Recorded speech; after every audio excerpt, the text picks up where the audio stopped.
بسم اللہ الرحمن الرحیم۔ السلام علیکم ورحمۃ اللہ وبرکاتہ۔ جنتیوں کے جنت میں داخلے کا منظر کیا ہی حسین ہوگا۔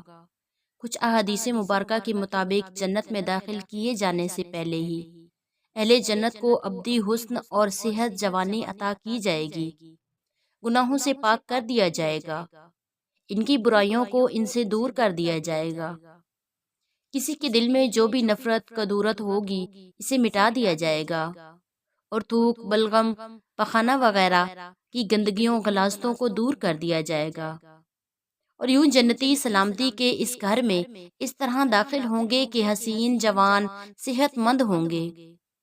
قد کاٹ حضرت آدم علیہ السلام کا سا ہوگا، اور گندگیوں گناہوں اور برائیوں نفرتوں کدورتوں سے پاک ہوں گے۔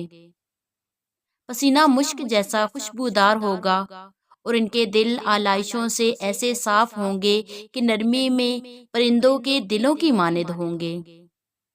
غور فرمائیے، اللہ رب العزت کے لیے ناممکن ہے؟ کیا وہ اپنی مخلوق کی ساخت سے کوئی تبدیلی نہیں کر سکتے؟ آج اگر اللہ کے حکم سے ہماری جوانی 10 یا 20 برس کی ہے تو کیا خداوند تعالی مدت کو بڑھا کر ابدی و سرمدی نہیں کر سکتے؟ آج اگر ہماری جسمانی نظام ٹھیک طریقے سے کام کر رہے ہیں تو اس میں ہمارا کیا کمال یا ہمارا کتنا عمل دخل ہے؟ ہم نے تو اپنے ہی پہلو میں وہ دل بھی نہیں دیکھا جو ہمارے بہت قریب ہے، کبھی آرام نہیں کرتا، سوتا نہیں ہے، حالانکہ ہم سو جاتے ہیں، وہ جاگتا رہتا ہے، اور اللہ کے حکم سے کتنے ہی برس تک مسلسل اپنا کام سر انجام دیتا ہے۔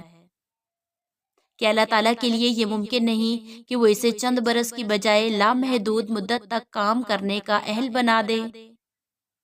کیا خدا کے لیے یہ ممکن نہیں کہ وہ ہمارے جسمانی نظاموں میں کچھ تبدیلی فرما سکیں؟ اگر اللہ پھول کو خوشبو دیتے ہیں تو کیا پسینے کو نہیں دے سکتے؟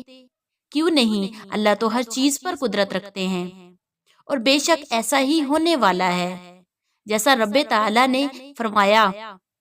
اب اس موقع پر قرآن کریم میں ہمارے سامنے جنتیوں کے جنت میں داخلے کا منظر پیش کرتا ہے اور فرماتا ہے، فرشتے ہر طرف سے ان کے استقبال کے لیے آئیں گے، تحیات اور سلام پیش کریں گے، اور اس کامیابی پر مبارکباد دیں گے۔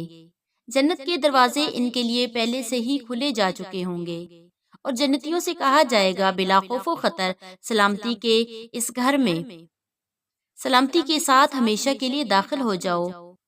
اور یہ نعمت پانے پر جنتی لوگ اللہ پاک کا شکر ادا کریں گے۔ سورہ زمر آیت نمبر 73-74۔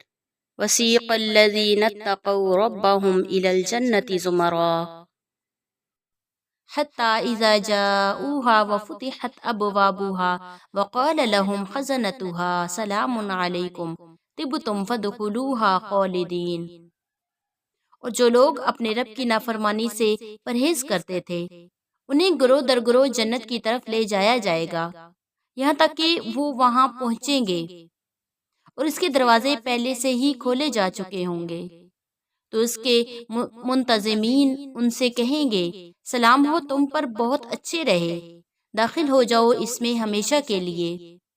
اور وہ کہیں گے، شکر ہے اللہ کا جس نے ہمارے ساتھ اپنا وعدہ سچا کر دکھایا اور ہم کو زمین کا وارث بنا دیا، اب ہم جنت میں جہاں چاہیں گے اپنی جگہ بنا سکیں گے، پس بہترین اجر ہے عمل کرنے والوں کے لیے۔ سورہ فرقان آیت نمبر 75۔ وَيُلْقَوْنَ فِيهَا تَحِيَّةً وَسَلَامًا خَالِدِينَ فِيهَا حَسُنَتْ مُسْتَقَرًّا وَمُقَامًا۔ آداب و سلام سے ان کا استقبال کیا جائے گا اور وہ ہمیشہ ہمیشہ وہاں رہیں گے، کیا ہی اچھا ہے وہ مستقر اور وہ مقام۔ اس استقبال اور مبارکباد کے ساتھ کہا جائے گا کہ سلامتی کے ساتھ بے خوف و خطر جنت میں داخل ہو جاؤ۔ سورہ حجر آیت نمبر 45-46۔ ان المتقین فی جنات وعیون ادخلوها بسلام آمنین۔ یقیناً متقی لوگ باغوں اور چشموں میں ہوں گے، اور ان سے کہا جائے گا، داخل ہو جاؤ ان میں سلامتی کے ساتھ بے خوف و خطر۔ دنیاوی زندگی کی بہت بڑی تکالیف سے انسان کو جنت میں مکمل نجات مل جائے گی۔ آپ خود غور فرمائیے، جن مسائل کی وجہ سے دشمنیاں، نفرتیں اور فساد وجود میں آتے ہیں، وہ مسائل جنت میں ہوں گے ہی نہیں، تو نفرت، عداوت کیوں آئے گی؟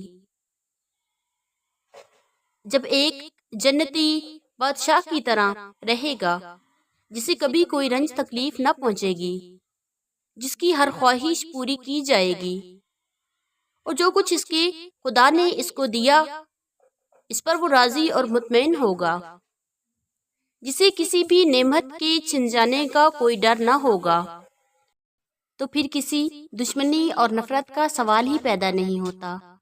جب کسی دوسرے کی احتیاج ہی نہیں ہوگی تو برائی کیسی؟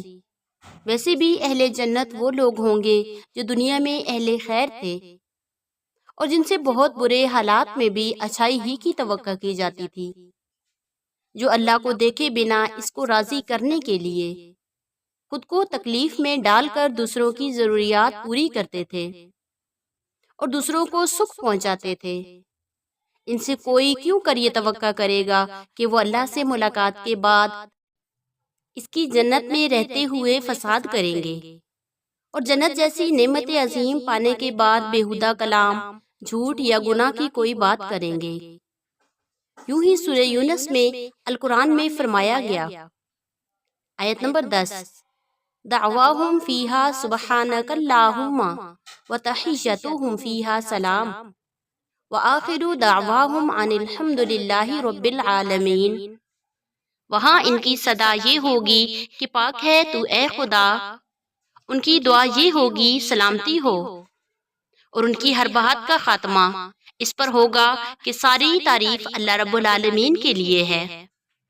رسول کریم صلی اللہ علیہ وآلہ وسلم نے فرمایا، اہل جنت کے درمیان کوئی مخالفت نہیں ہوگی، نہ ان میں ایک دوسرے کے لیے بغض ہوگا، سب کے دل باہمی الفت محبت کے باعث مل کر گویا ایک دل ہو گئے ہوں گے، وہ صبح شام اللہ کی پاکی بیان کرتے ہوں گے۔